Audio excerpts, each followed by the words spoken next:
سڵاو ڕێز الو سڵاو ڕێز بەڕێزی برێ کاکە من ناو قادر نادرا ئەسوی تەلەفۆن دەکەم دەزانیشی ئەوڵا هەندە پرسیارم ئەو سەرۆک لیستی پارتی و بەرپرسێکی پارتی لە هەولێرەی ئەو دەنگەش تەزیل دەکەم دوایان نەڵێ تەزیل ناکەیت تر لە خۆت کو جواب دەدەیەوە بەڵێ لە بۆ خۆتە دەدەی و قسەت لەگەر بکەمیان لە بۆ چی یانی نادەدەمە میدیای دوایەوە بڵاو دەکەمەوە لە فەیسبووکی خۆم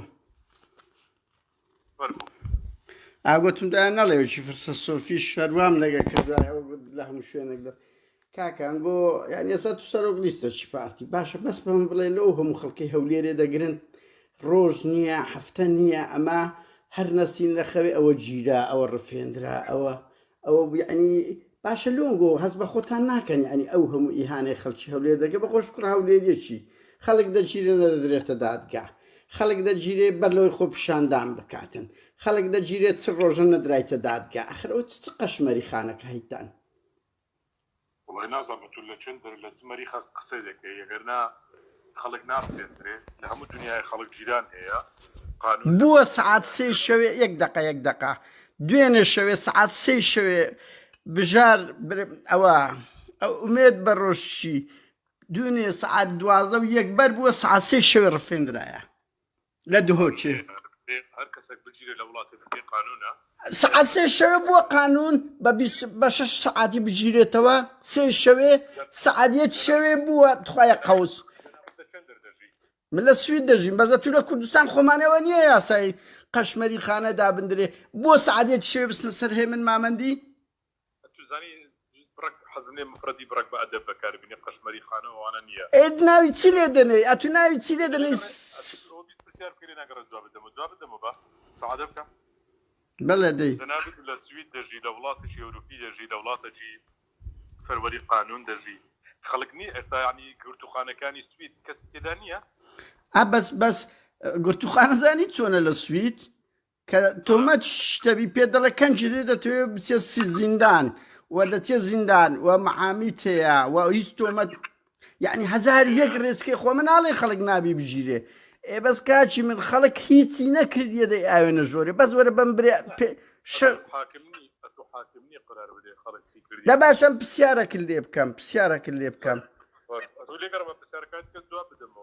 بڵێ قرار بدەیت خەڵک چی کردە چی نەکردێ بەپێی یاسا هەر کەسێک لە یاسا لابدەجە لە هەر پلۆپۆست و لە هەر حزبێک و لە هەر گروپێک و لە هەر گەڕەکێک و لە هەر گوندێک و لە هەر شارێک بیتن بەپێی ئەو یاسایە دەگیرێ برای من باشە پرسیارەکە لێ بکەم کەمالی سەر قادر 30 ساڵتان حکومدا ئەدی کو هاتە دەرێ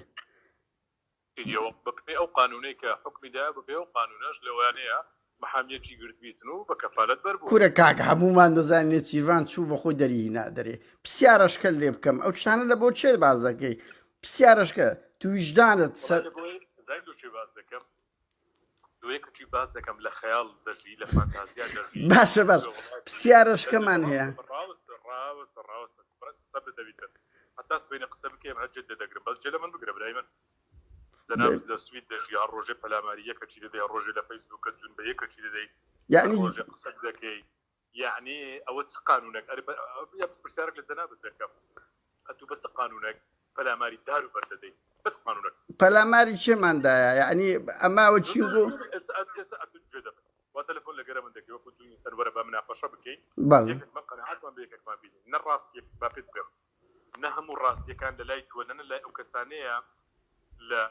لە تۆڕە کۆمەڵایەتیەکان و لە ناو میدیا خەریکە شیرازەی کۆمەڵایەتی دەشێنن ئەمن پرسیار لێ دەکەم ئەگەر جەنابەت کابرایەکی کوردی ئەوروپی و لە ئەوروپا دەژی و ئەوەندە ئازادی خواز و ئەوەندە قانون ویست و ئەوەندە دیموکراسخوازی بەس پێم برێ بەچی یاسایەک ئەو جۆرە قسانە دەکەی کە ڕۆژانە ئەتودێکی وەکو چمان کردیە دەکرێت پێمان بڵێ لە کوێ جوونماندایە وەچینگۆ عەز ئەمنا پرسیارە لێ دەکەم تو نارێت گوێم دەدەی دەیەک جوونی من بێنە دەیەک جوێن کورە براکەم ئەتو تۆمەتێک دروست دەکەی هیچ بەڵگەت پێ نییە یعنی مەسەڵەن ئێستا ئەمن بە تو بڵێم کۆیلا بنمونە ئێکاچی من ئەوە مفرەداتەکی سیاسیە خۆ هەر ئەگە بەیەکێک بڵێن سویەکی ئاب ناپاک ئێستا ئەمن لەگەرت بکەم ئێستا ئەم تو جون بێک دیدەین مۆ چتو ناکەم بەهێدی وەرە بە مناقەشەشی ئێم نوە پرسیارەکە لێ دەکەم پرسیار گوێن لای تو چییە؟ بە من برێک کۆیلە نەمای بە من نەگوتوان ئێ بکاکە مفرەداتی ڕاوەستە وەخت دەدەمی مناقەشە دەکەی ڕاست ئەمن و تو ئێستا تو بە من برێک کۆیلە باشە ئەمێن مەزدەڕەکەم دیارە بیر و باوەڕەکەم دیارە ئایدۆلۆجیا و تێکفکرینەکەم دیارە بەدیتنی تو تەئیدبوونی من لەو بیر و باوەڕێکی ئەمن لە پێناویدا خۆم دەکەمە قوربانی ئەمنت پێ کۆیلەیە ئەرێ بێ زەحمەت دەنابێت کۆیلەی چ باوەڕەچی باش زانیتیان با قسەک بەوە جواب بدەمەوە کۆیلە ئەوەیە کاتێک کە تو دەیان تاوان دەبینی دەیان ناپاچی دەبینی هەردا کۆچی لێ دەکەی لە پێناوی بەرژەوەندی خۆت ینی ئەوە نابتە باوەڕی سیاسی ینی بە هەموو قەنەعەتی خۆتان بێتان کەسانە قارەمانتری ئەوانەی دێترێنە لەوەرە لە کوردستان پێک من تو دژی کۆیلەکان بین وەرە من تو پێک و دژی گەندەڵی بین کورە براکەم خۆ من یەک چار جاراتیمەوە دوو چاوی من ئەو خەڵک هیچی نەکردە دەی بەنە ژۆرێ 1001 تۆمەتی لۆ دروست دەکەن نۆرەی ئەمەیە بەس پرسیارەکە لێ بکەم کاکە بۆ باز لە جوێن دەکەن هەرچەندە با نەچینە سەر ئەوەی کاچی من ئێستا هەر یەک لە بەرپرسەکانی گۆ پارتی یەکێتی بگیرێ بە تۆمەتی ناپاچیە بە تۆمەتی دزیە تاڵانیە بنمونە ئەمە ئەو قسانە دەڕێنەوە جوێن نییە ئەوە تۆمەی سیاسیە ئەگەر وە چینگۆ بە خەڵک ماگۆت بیگەوە تەرەس ئیلا ئاخیری لە میدیاکان ئەگەر لە وشەکی وات لە من دیت تۆ حەقت بە هەر حاڵ یعنی ئەم با پرسیارەشکە لێ بکەم کاکە با نەکەوینە نا ئەو نیقاشە سڤستاییەی بیسارە لە ئیعلام و لە کاری ڕێکخراوەی ئەوە حەفت ساریشە لە بەرلەمانم لە ژیانتدا ئەو شانە ئەمێستا ناتوانم دووبارەش بکەمەوە وەکو تو کورە براکەم بڕۆ ناو میدیای خۆتان بڕۆ لە شەڕی ناوخۆمە لە هەولێرە بووم داد خوشت یەکترتا هی ناگۆڕە چاوەکەم بە قوربان باسی هێرۆی دەکرا باسی من مەک یعنی ئەمە لە هەولێرە بووم دەزانم چ زمانێکتان هەبوو بڕۆ سەیری خەبات بکە بزان چ وشە شتێدا دەگوترا بەس کاچی من بە هەر حاڵ باواز لە وشانە بێنین نەکەوینە ناوەی ئەعلامی کوردی هەموو ئەعلامی کوردی لە سەردەمی شەڕی ناوخۆ لە ڕاپەڕین و پێش ڕاپەڕین و دوای ڕاپەڕین باشەکەی نەبن زوونینەدایە یعنی زوونی وەچی چمدایە دە باشە دەوەرن لەو سویدە شکات لەم بکەن باش نییە ناوێرە شکات کە نزانی لۆ لە بەراوی من تومەی سیاسیم کردیا کورە براکەم فعلا ناتوانانی وشی من بە جەریئانە قسە بکەی دەردی دڵی خۆت وێ 1000 کیلۆمەتر بڕیە لە وڵاتێکی ئەوروپی جنسیەکەت لە جیرفانی دایە قسەی گەورە دەکەیەوە جەریئانە بیتن دەبێ هەمومان ئەو کوردستانە بەجێ بێلین کاچ من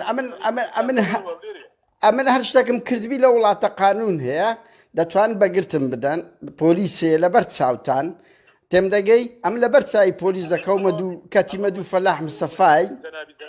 ئەمە وەچی ئەو گروپە ئەو کەسانەنینەوەچی جەنابەت بیر دەکەنەوە وڵاتی خۆمان خۆش دەبێت بە توش وڵاتێکی ئەو وڵاتی ئەمە نایە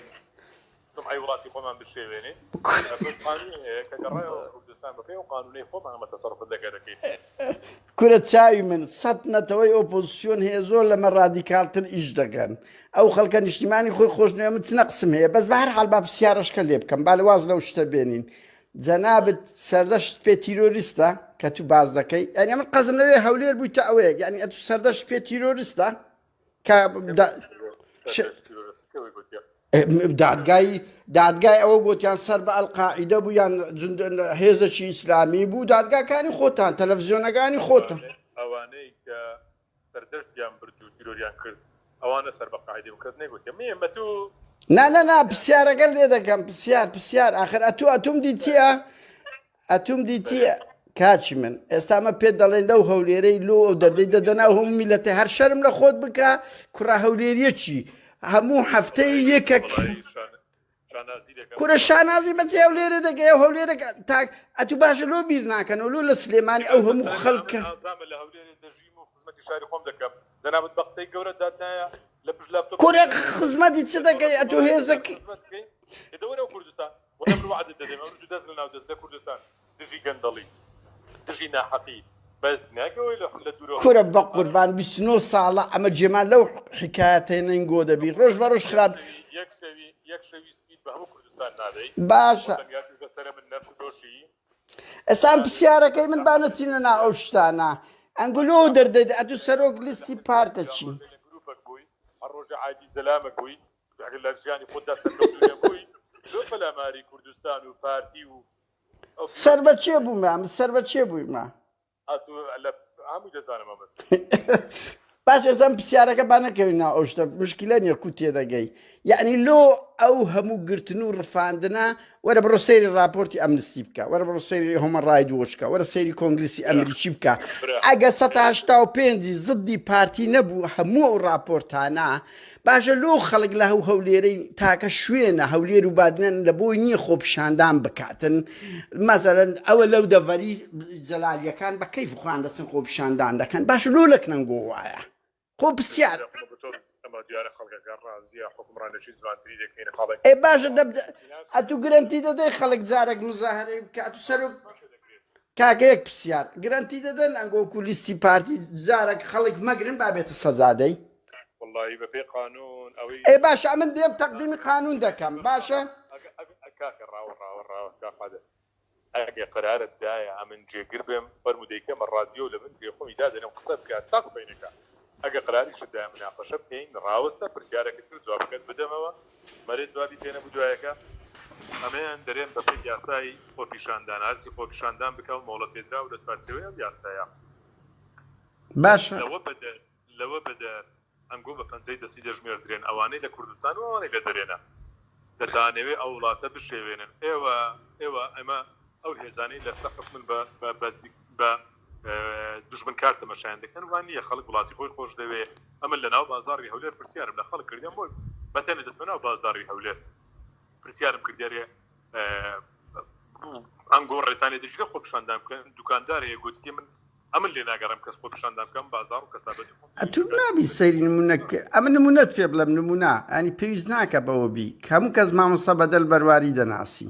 تەقدیمی ئیجازەی کردیە بەر لەوەی خۆپیشاندان بکرێ تا ئێستاکەش بەر نەبووە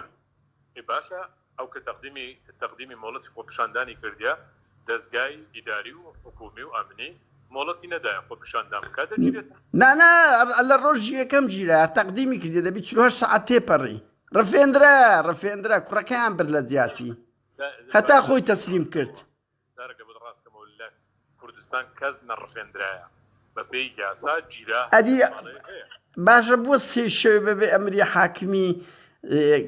ئومێد بە ڕۆژی بگیرێ سەعادیەت شەوێ هێمن مامەند بگیرێ لۆ خۆ تاقی ناکەیەوە ئەمن و بەلای لەگەرت دەبم سەعاتەی شەوێ بڕۆ ناقانونیەشی بکە لەو سوی دەکەیت جەنابەت زانە دەستگرنیان ناتگرن کورە کاکە لۆ تۆمەی سیاسی نامگرن بەس ئەگە بچم وەچی بەرپرسەکانی گۆ دزی بکەم ئەرێوەڵە دەمگرن بەس نامگرن بچم ئەمە 100 جار بەبێ ئیجازە مزاهرەم کردیە 100 جار بەبێ ئیجازە لە وڵاتەی کەتینە دوو ئەردۆغانی نەک مەسوولەکانی گۆ بە هێلکە و تەماتەی لە ئەردۆغانی درا کەس نەگیرە چاوەکەی من بە قوربان لەو سویدەی ئەتو چ دەی خەڵک لۆنان و یعنی ئێستا بەقەنە پرسیارێکە بتخوا هێلکەوتەماتە ڕاستە هێلکەوتەماتە خوددا دروست کردی ئینسان بخوایە لە یەکدی بگریتن وەڵا لۆ مەسئول کاکە ئەمە و جینگۆ نە خەڵک تیرۆر دەکەین نەدەکوژین نە ئەوە بەس هێلکە و تەماتە شێوەیەکە لە خەبات لە هەموو دنیا هەیە حەقوەر کورد نایکە سنووردا دەندرێ بەپێی قانون ئێ باش ئەتوەرە ئێرە من هێلکە و تەماتە لێ دەدەم بە نمونە با ئەم بگرن بزان پۆلیس فی چەندم لێ دەگریتن خۆ قانون هەیە لە ئەوروپای جوانتربی کورە ئەمە لە هەولێرش بووم ئەمە لە هەولێرش بووم 100 ئەوەندە خۆپیشاندانم کردیە لە ئەوروپاشم ئەوە ئەو دەمی حکمی هاوبەشە بوو دو سێ چار شەهید و 12 بریندارماندایە و تێمەگە وا بوون یەک حکمی هاوبەش بوو کورە راپەڕین چمان کرد بابە مزاهرەمان لۆ دژی شەڕ کرد لە بەردەم سەیدەلێ ڕەنج 2 شەهید و 12 بریندار چەکدارەکانی گۆ لێیاندان جەماعەتی شێخ زەیتۆیە تو چ دەڵێی ئێستا یعنی تو پێت وایە دیموکراسیەت و قانون هەیە لە هەولێرێ ئەو هەموو خەڵکەش هەموو ڕۆژێ یعنی هەموو منەزەماتی عالەمی درۆی دەکەن ئەنگۆ ڕاز دەکەن ئەو هەموو راپۆرتە جیهانی لەسەرتان دەرەچیتن هەتا ئێستا بە خۆتان نەگەیشتینەتەوە مناقەشەی دیموکراسیەت و مەبادئەکانی دیموکراسی و مافی مرۆڤ بکەینە بەس تۆزێک هێدی بەهێدی یعنی نە بنەرمی وەرە مناقەشەشی نەرم دەکەین لە نەتیجەدا لەوانەیە باش ئەمن ئەو پرسیارە کردێ دەکەم پرسیار یعنی ئەمنستی و هۆمە ڕایدوۆچ و کۆنگریسی ئەمریکی و راپۆرتی یەکێتی ئەوروپا و هەموو ئەوانە دروی دەکەن لەسەر پارتی کە ئەو هەموو ئرهاب و پێشلکاری مافی مرۆڤ دەکا ئەنگۆ ڕاست دەکەن بەرێمە ڕاز دەکەین ڕاستێکان قسە بکەین مناقەشە بکەین یعنی منظەمەی ئەمنستیش غەدر لەنگۆ دەکەوە نییە کەس ناکەم ئەمن دەزانم ڕاست ئەمە ڕاست دەکەین ئەمە ڕاست دەکەین کاکەم بە هەر حاڵ باکاتت نەگرم لەبەرەوەی دەزانم ئە تو بڕیارت پارتی بە هەموونەوە تێم دەگەی بە هەموونەوە ئەچ دیفاع دەکەی بە خۆت گوتی لە یەکەم ڕۆژیۆ غەڵەتانی هەتا ئێستاکە وەنیا ئەمن متەهیم بەس ئەمن هەرەوەندە توێ دەڵێن تێگەیشتەکەدا چە سەقەتە ئەمن نەمگوتیە لە یەکەم ڕۆژەوە غەڵەتمان نیە تا ئێستا دەرێم جێدە من بە جوانی دەرێم لە 16 ئابی 1946 تا ئەو ڕووکە من تو قسە دەکەین 4 ئەیلولی 2020 74 ساڵ و چەند ڕۆژێکە ئێمە ئەو مێژووی خۆمان شانازی بە هەمووی دەکەین نارم غەڵەتمان نەکردیە غەڵەتمان کردیە باشمان کردیە خراپمان کردیە بەس خۆمان لە غەڵەتێکی مەسعود بارزانی دەتوانی یەک غەڵەتی مەسعود بارزانی پێ بڵێ ئەگەر کۆیلێنی بنمونەوە پرسیار وەنیە وای غەڵەت یەک غەڵەت یعنی ئینسانە غەڵەتە چی نەکردیە ئەمێن ئەتو کۆیلەی ئەمن کۆیلە نیمە ئەمن مەبدەم دیارە باوەڕم پرسیارەکە پرسیار بەس پێم برێ ئەتو کۆیلەی چ مەبدەئەک و چ ڕێبازەک و چ تەریقەتەک و چ دەروێشەک و چ مریدەک و پربە بە کۆیلە ئەتوی باش ئەم کۆیلەم کێشە نییە بەس ئەم یەک پرسیار لێکەم سەرۆکی حزبەکەت لە هەموو ژیانی هیچ غەڵەتی نەبووە هەندە زانی هەندە کەس دەبی پیا و پرسیار یعنی ئەتون پرسیارە لێکم پرسیارەکە زۆر نۆرمالە هیچ غەڵەتی نەبووە تەنها مەلایکەت هیچ غەڵەتێک ناکەم و ئینسانە غەڵەت دەکە بەڵام سەرۆکەکەی من ترکی چاوی دوژمنانی هەر چار پارتی کوردستان باش منتەهین لەو شعرانە منتەهین وەکو جەنابیشتە ڕابەرە ڕەمزە سیمبوڵە قەی ناکە ناوە لۆ خۆ دەبێ قسانە بکەی ئەوانی وەکی تو دەبی بە ئەدەبەوە بەرامبەر شکۆی ئەو پیاوە بوەستن لۆ چییە ئیلاها چییە چاوی من بەقوڵ بە شکۆ بە ئەدەبەوە بەرامبەری بوەستن ئەتوو سنوور بەبەزێنە گوتم مناقەشەی هێدی دەکەیت باشە پرسیارم لێ کردی کاکە لەکنەمە هیچ شتێک پیرۆز نییە تێم دەگەی لەکنەمەن هیچ شتێک پیرۆز نییە کەس هیچین بوونەوەرەك لەکنەم کورە داشوران چ ئەو کۆیلە بوونە تو تەقدیسی ئینسانە چی بکەی هەموونەوە ئەچی بەڵێ ئەرێ وەڵڵی زگم بە منداڵەکانیش دەستێتەوە لە سبەی بەڕاستیمە ئەمن زگم بەو ئاردەش دەستێک ئەتوی لەسەری کە تو داشۆراوی ئەمن ئەکۆیلە بم باوەڕەکەم هەیە باوەڕم هەیە یعنی پێدوا لە ناو پارتی باوەڕ مایە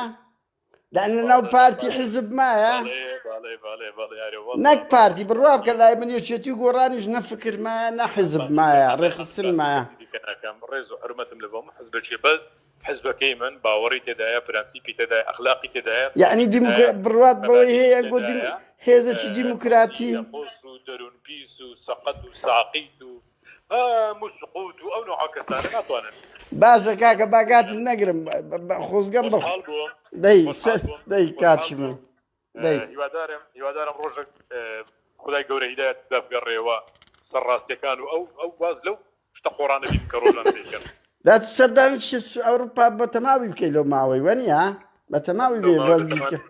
من ئەو ڕۆژێ جەنابەت بە دوامانەوە بووی خەڵکت هەان دەدا ئەمن لە بەریتانیا بوو لە مەتاری ژێک لە کۆیلەکانتان گیرا ئەرە چی لە هاتەوە ئەو کۆیلەی بە دوومان کەس جوونیدا لە مەتار کۆیلێکتان ناردبوو کۆیلەکەتان گیرا بڕوا بکە کەسمانە ناردبوو بەس پێم سیر بوو بڵاو دەکردەوە ڕاستەخۆوا لەو شوێنەنا نانە بەس بڕوا بکات من دەزانین مەوعیدی بەلجیکاتان ئێڵغا کردەوە مەجموعە کۆیلەت ناردبوو ئەوانە لە بەریتانیاش دە بە خودای کۆیلەکان بە بەردەمیان ڕەتبووین ئەوەندە تاریک بین بوون ئەوەندە کورد بین بوون ئەمن 3 مەتر لیان ئەمنیان نەدی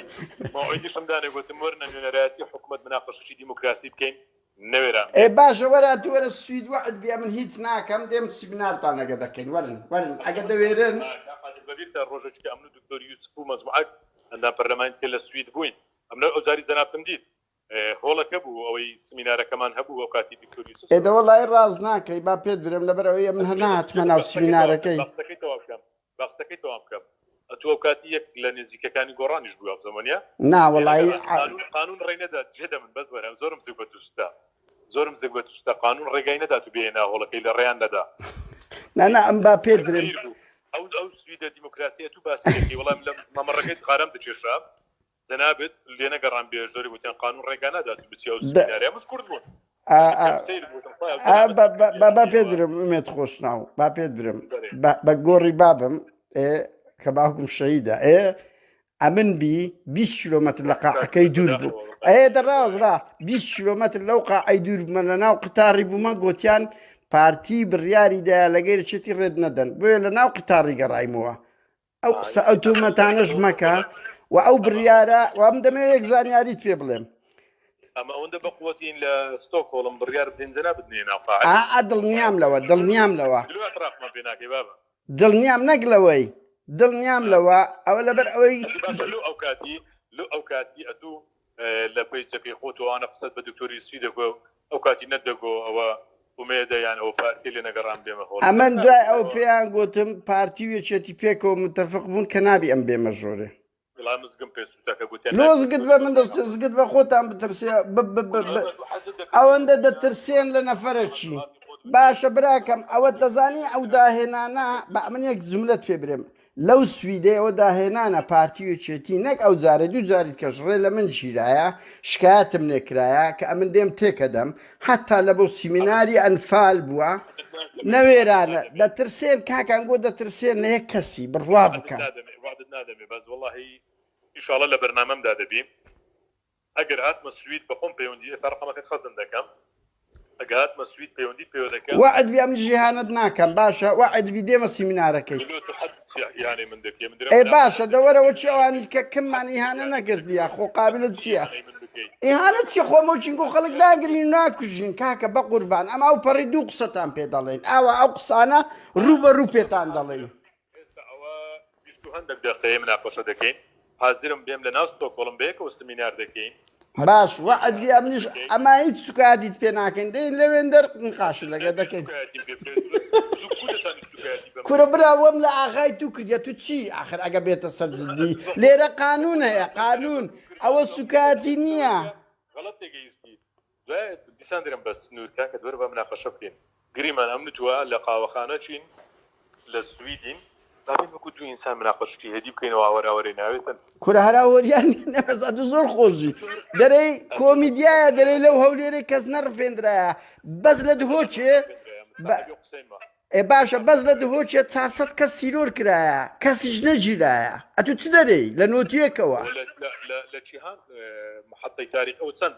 سەدە پێشی ساوی ئەرمانەکان باز دەکەن نانان با پێ دڵێم وەرە بە بەڵگە و ناوت دەدەینێ هەر هەمووی 400 کەس تیرۆر کرایە کەسیش نەگیرایە بەڵگەکانی تو چیانی باشە بەس پرسیار دەکەم چێ شێدرۆڤاکرەی تیرۆر کرد چێ ڕێناسی تیرۆر کرد نازانم چێ سەردەشی تیرۆر کرد چێ سۆرانی تیرۆر کرد